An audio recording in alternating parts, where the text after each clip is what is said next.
Hello everybody, the Nameless Narcissist here once again, a simple man diagnosed with NPD, giving you the facts of narcissistic personality disorder and things that go on in my head. If you like this video, please like, comment, and subscribe, but keep in mind, I am no clinician, I can only speak to my own experiences and the research that I read. So, narcissists, masters of lying, right? I wouldn't say masters at lying, we're just more willing to lie than most people.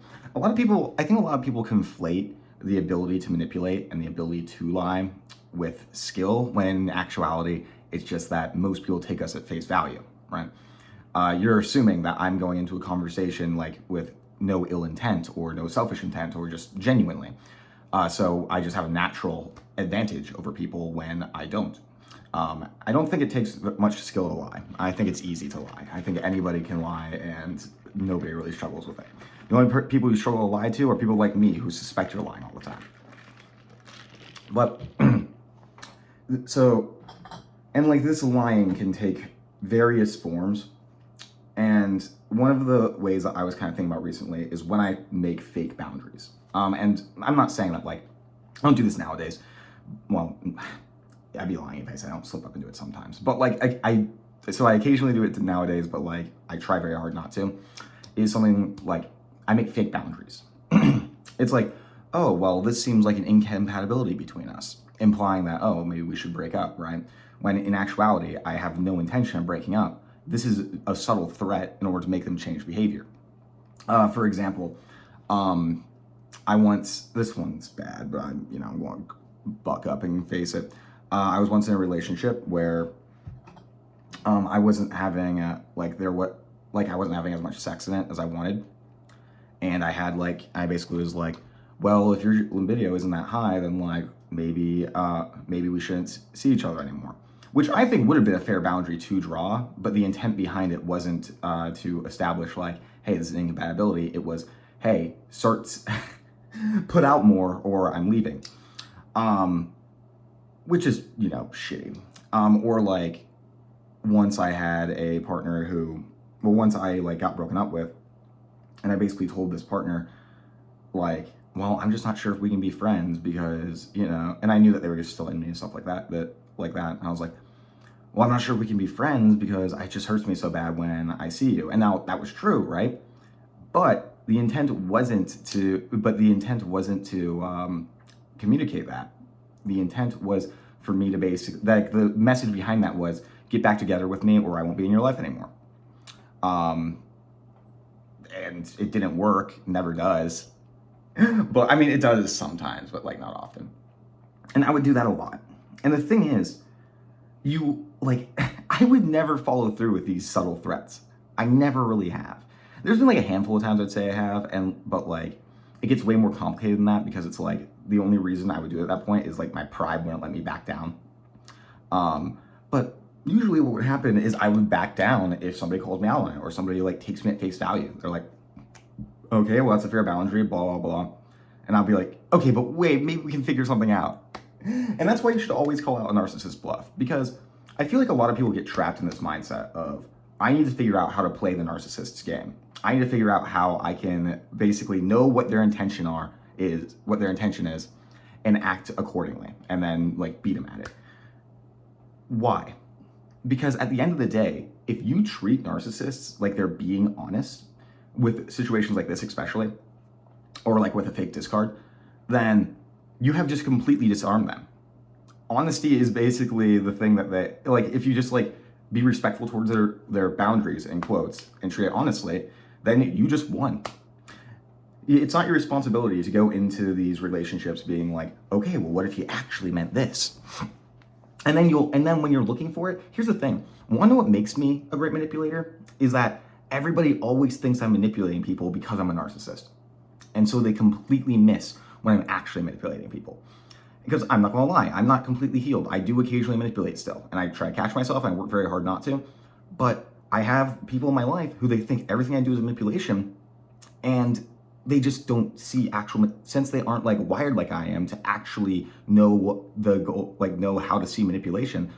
They're just seeing lies in all of my words, and then the real lie slips right past them. That's why you just have to treat narcissists like they're being honest. Like there's no lie that I can tell that won't eventually bite me in the ass if I'm treated like genuinely about it.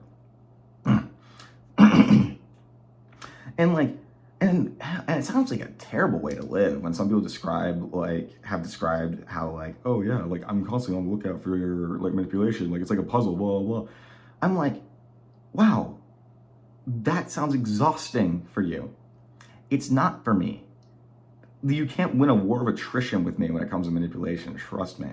This is just how I'm wired. And I will actually see what your manipulation is, or you trying to see that manipulation. I am so much better at it than I am. Which this does contradict my what I was saying earlier about not having to be good at that we're not particularly good. We aren't particularly good at manipulation. We just know how to do it, which I think is a big difference between being good at it and just knowing how. I just don't like, and I understand like the urge to basically try to decipher what's actually going on, but it's not your responsibility. It's not your responsibility to do that. Treat them at face value. Of course, there's some lies and everything that's going to be like, oh, well, like, you know, like, oh, I'm not cheating or something like that, which obviously is a different scenario. But it's something like this, like my manipulation relies on you to be too afraid of the subtle implications behind it. If you don't look for those implications, I got no power, none whatsoever. I'm trying to think of any other examples of me doing that right now, but none are coming to mind, like off the top of my head. It's just because I think that's the thing about manipulation, that because it gets so frustrating, right?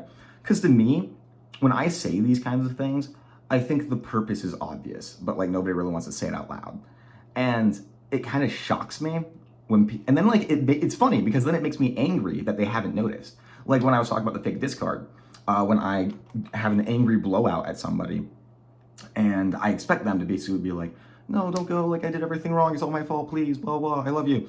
And I think that's obvious from my perspective. I think it's obvious that that's what I desire, that is what would make this situation better. Obviously, it's not obvious for other people though. And I actually get angry that they haven't done what I expected them to. Maybe that's a form of entitlement, I suppose. Because it's, and it's like, it's because it seems so obvious to me. I don't know how else to say it. And I know it's so silly. It is so silly. But I don't get how other people don't see it, if I'm being real. And maybe they do more than often than I think. But it usually seems like they don't. I'm always afraid that they do. See, it's funny. I expect them to see it, and I want them to see it, but I'm always afraid that they do see it, and then they're basically manipulating me back by pretending to not see it. Because that's what I would do. I would just pretend like I didn't see it. I'd be like, okay, well, you know, you didn't say it outright, so I can just ignore it. That's what I always do with implications. I think it's a really good strategy, honestly, when there's like a subtext somebody's trying to convey to you. Just like act like you just don't get it. Then they can't do anything. God, narcissism, manipulation tactics. Here we go. Because like they'll have and then like just like play dumb. Literally just play dumb with a narcissist. If they're trying to like get one over on you by using these implications, just play dumb. It's like, oh well, I understand that's a boundary of yours. Then I guess, you know, maybe this won't work out. Whatever, we can talk about it. Then watch them panic. Watch them like beg for you not to leave and stuff like that. Watch them face abandonment straight in the face. Abandonment for me, like here's the thing. Like I've cut a lot of people off over the years. There's not but here's the thing. There's not a single one of them that like I was like 100% yes, I want to do this. I mean, there's a few, but like at any second, they could have like if they would have backed down and like basically groveled to me, I would have stopped in an instant. The threat of abandonment is a tool. It's not that I want to abandon somebody. It's that I want to use that abandonment to get what I want. Which, you know, hasn't worked out great for me so far. I'm my own biggest enemy. My gosh. So I'm manipulating myself more than others, especially nowadays. I am sorry. I have a cough. It's weird. Yeah, like I'm just very sick of watching people think, oh, this is how I spot like, oh, I can now interpret like what this person's about to do. Now I can beat them at it. It's like maybe you'll be able to spot it, and I trust that most of you will, but you're not going to be like, he's going to be able to come back with a manipulation like off the top, like just like in a second. you're going to see the one, be focused on that, and then not be able to basically react to anything else that comes up. You're just not wired like it. Which, I'm sorry, that sucks. But it's important to recognize those shortcomings and see what your actual strengths are. Your strength is that you don't have to engage with it. Your strength is that you don't see manipulation like that. Just don't look for it. Or at least, okay, in some cases look for it. But just take it at face value, and you have already won. That's all I really got to say about it. Anyways, that's basically it. Take your fucking meds, guys.